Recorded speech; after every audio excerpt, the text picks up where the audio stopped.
Hi, it's me again with Corel Draw Tips and Tricks, and while that other video is loading, I mentioned in the other video that you could use the letter E to redupe and make it a little sharper, crisper, and all depends on your taste.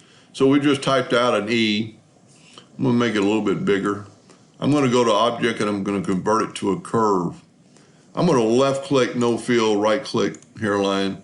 I'm going to grab the shape tool and I'm going to grab these right hand nodes, holding down the control button, and that way they'll grow equally. Now we're going to take this and left click, no fill, right click.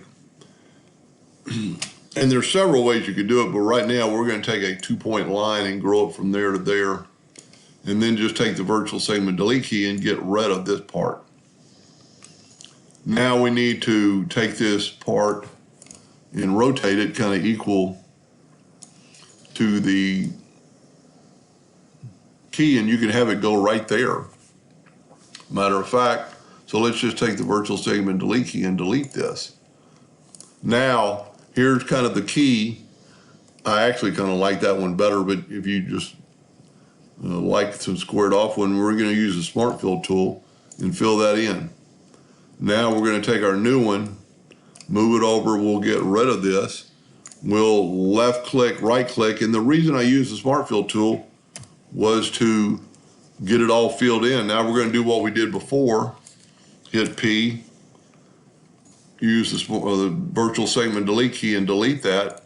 Go ahead and take away our line.